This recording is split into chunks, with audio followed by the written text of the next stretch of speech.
Только представьте, вы открываете спутниковую карту Западного Египта и видите нечто неожиданное. Там, где раньше была сплошная пустыня, можно увидеть сотни идеально круглых зеленых пятен, а также длинную голубую линию, прорезающую пески Сахары. Это один из самых масштабных проектов Египта – искусственная река под названием Новая Дельта. Власти заявили, что вдоль нее появятся новые города и тысячи сельскохозяйственных полей для выращивания урожая.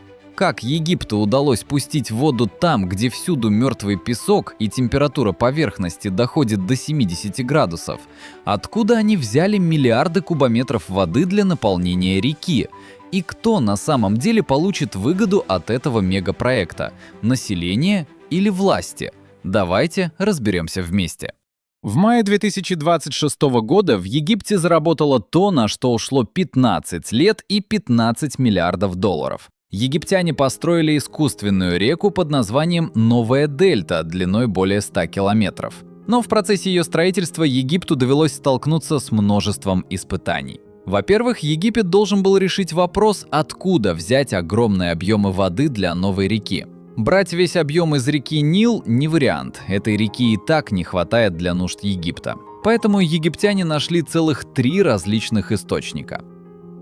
Первый источник – сам Нил, но лишь малая часть. Воду забирают у самого конца его пути перед тем, как река впадает в Средиземное море. Второй источник – это вода, которая раньше считалась отходом, потому что в ней накапливались удобрения и химикаты от полей. Миллионы кубометров такой воды после полива полей просто сбрасывались в море. Станция Аль-Хамам – крупнейшее в мире сооружение по очистке сточных вод, способное обрабатывать до 7,5 миллионов кубометров в сутки. Этого хватило бы, чтобы на один день обеспечить водой все 60 миллионов жителей Германии. Эту станцию построили за рекордные 24 месяца, и она даже вошла в книгу рекордов Гиннесса за ее объем и силу обработки отходов. И третий источник самый неожиданный. Он находится под пустыней. Никто даже не мог подумать, что там, где сверху не выпадает ни капли дождя десятилетиями, внутри может оказаться вода. Эта вода скопилась там миллионы лет назад, когда климат региона был совсем другим, и по этим землям текли настоящие реки. Реки исчезли, климат изменился, пустыня высохла, а вода осталась, запечатанная под слоями породы. Чтобы ее достать, были пробурены скважины глубиной около километра. Эта глубина сравнимая с высотой самых высоких небоскребов мира. Мощные насосы поднимают воду на поверхность, и то, что пролежало десятилетиями без нужды, наконец выходит на свет. После этого инженеров ждало следующее испытание – как выкопать реку в песке, который не держит форму.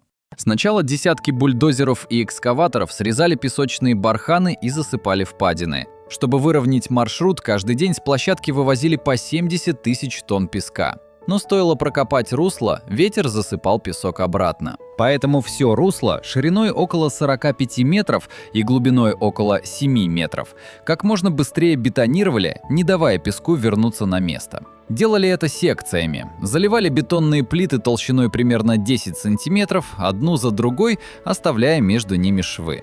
Дело в том, что в пустыне разница температур между днем и ночью достигает 20 или даже 30 градусов. От этого перепада бетон расширяется и сжимается. Без швов он потрескался бы за пару лет.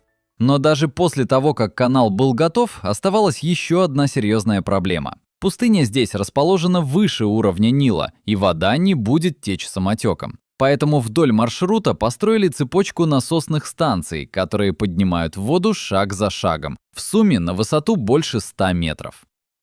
На стройке одновременно работали больше 12 тысяч человек, в жару, превышающую 46 градусов. Средняя зарплата строительного рабочего в Египте около $100 в месяц. Для многих из этих людей такая работа – это не выбор, а единственная возможность заработать.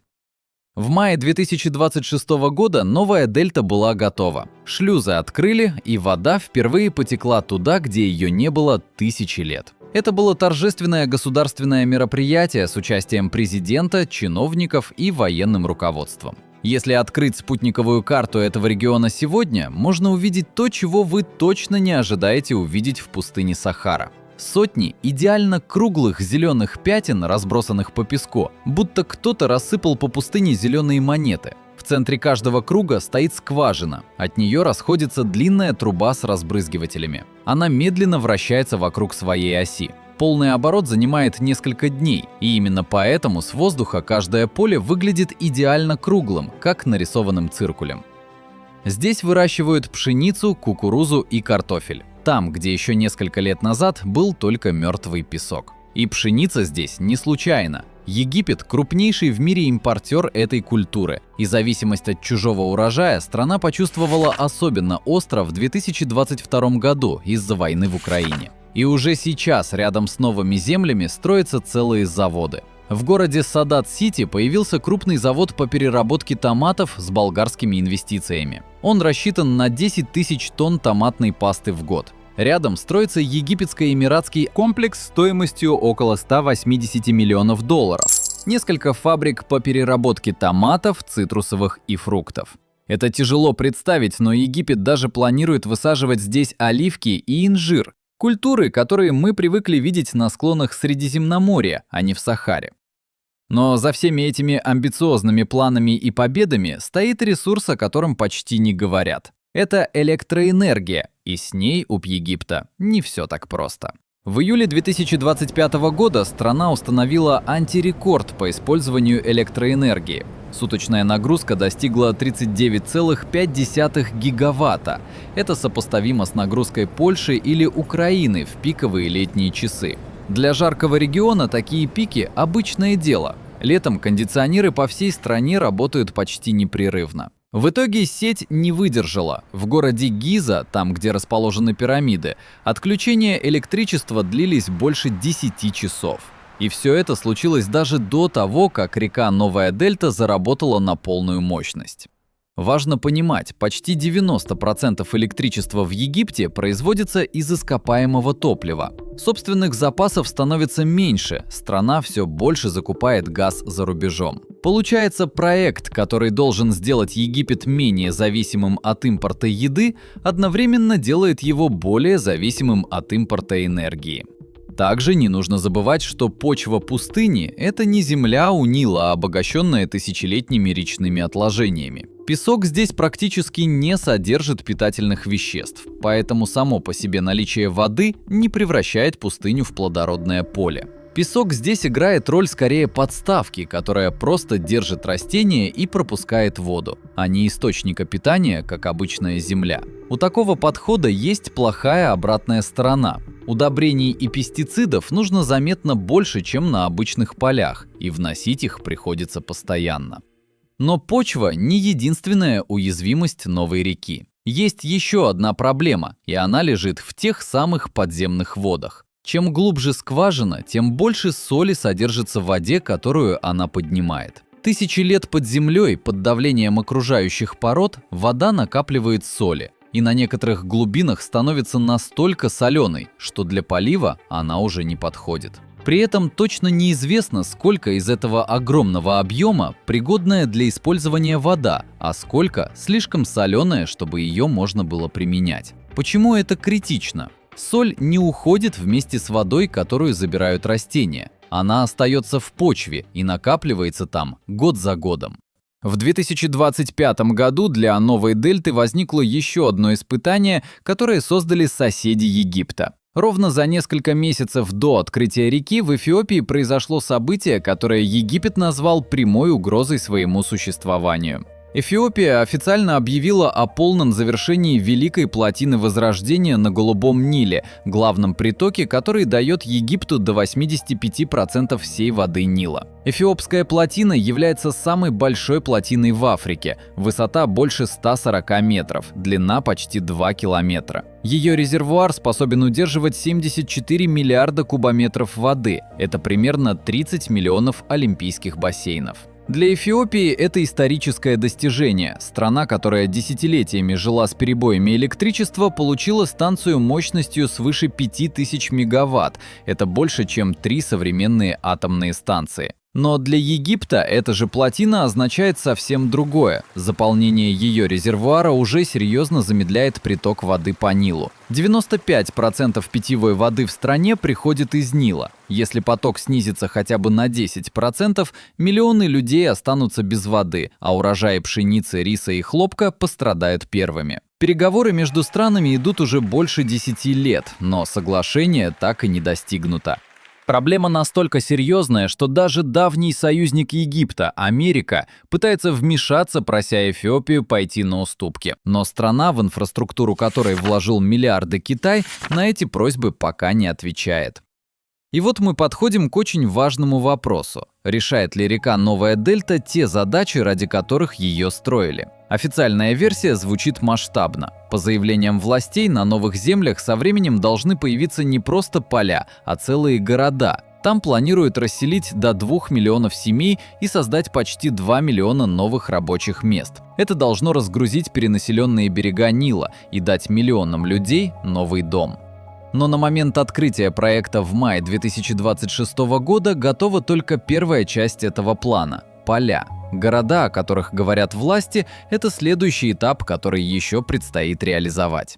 Важно добавить, что в 90-х годах при президенте Мубараке Египет уже пробовал нечто похожее на юге страны. Проект назывался «Тошка», и идея была почти такой же – взять воду из резервуара огромного искусственного озера – Насер и провести ее по каналам в глубину пустыни, создав там так называемую «Новую долину Нила». Была проделана колоссальная работа. Построили гигантскую насосную станцию, прорыли первые каналы, и власти заявили о планах переселить туда миллионы египтян, создав целые новые города посреди песка.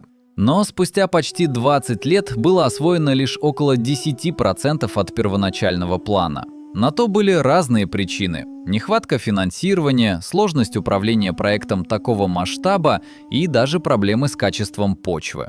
Это совсем не значит, что то же самое должно случиться и с Новой Дельтой. Но это показывает, насколько большой путь в Египет занимает от объявления такого плана и до его реализации. И при этом, даже не дождавшись окончательных результатов ни от Тошки, ни от Новой Дельты, Египет уже обсуждает следующий мегапроект еще большего масштаба. Речь идет о Катаре, гигантской впадине в северо-западной части Египта, одной из самых низких точек Африки, дно которой находится более чем на 100 метров ниже уровня моря. Идея использовать эту впадину обсуждалась еще во времена, когда Египет был частью Британской империи.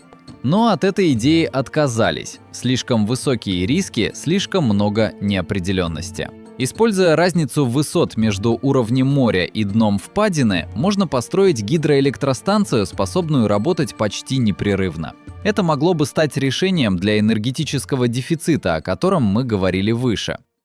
Возвращаясь к Новой Дельте, давайте зададим себе главный вопрос про то, куда пойдут деньги от урожая с новых земель. Египет уже экспортирует сельхозпродукцию в более чем 160 стран на миллиарды долларов. Но коррупция в стране остается системной проблемой. 2/3 населения живут на уровне ниже черты бедности, а ситуация с продовольствием для обычных египтян не улучшается.